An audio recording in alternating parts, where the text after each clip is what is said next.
ನಮಸ್ಕಾರ. ನನ್ನ ಹೆಸರು ಆಕಾಶ್ ಜಗನ್ನಾಥ್.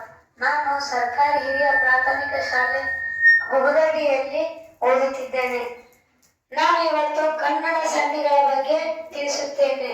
ಕನ್ನಡ ಸಂಧಿ ಎಂದರೇನು? ಕನ್ನಡ ಶಬ್ದಗಳು ಅಥವಾ ಕನ್ನಡ ಸಂಸ್ಕೃತ ಶಬ್ದಗಳು ಸೇರಿದಾಗ ಪರಸ್ಪರ ಎದುರಾದ ಅಕ್ಷರಗಳ ನಡುವೆ ಸಂಧಿಯಾದರೆ ಅದನ್ನು ಕನ್ನಡ ಸಂಧಿ ಎನ್ನುವರು. ಕನ್ನಡ ಸಂಧಿಯಲ್ಲಿ 3 ವಿಧಗಳು.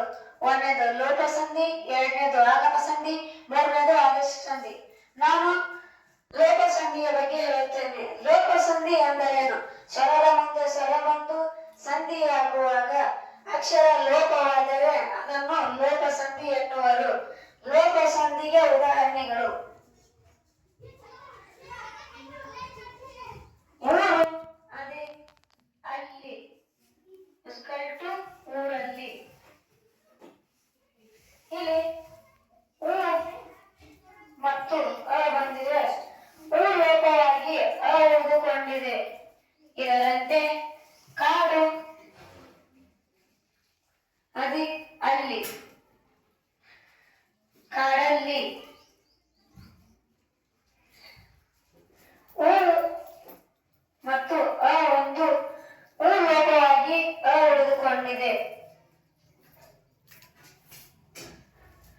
ಅದರಂತೆ ನಮ್ಮ, ಅದಿ, ಊರು ನಮ್ಮೂರು. ಇಲ್ಲಿ ಅ ಮತ್ತು ಉ ಇದೆ. ಅಲೋಪವಾಗಿ ಉ ಉಳಿದುಕೊಂಡಿದೆ. ಇದರಂತೆ ಇನ್ನೊಂದು ನೋಡೋಣ.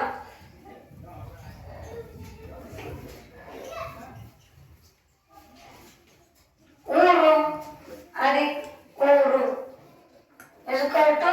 ಊರೂರು. ಊರೂರು. ಇಲ್ಲಿ ಊ ಮತ್ತು ಊ ಬಂದಿವೆ. ಇಲ್ಲಿ ದೊಡ್ಡ ಲೋಪವಾಗಿ ಸಣ್ಣ ಉಳಿದುಕೊಂಡಿದೆ. ಧನ್ಯವಾದಗಳು.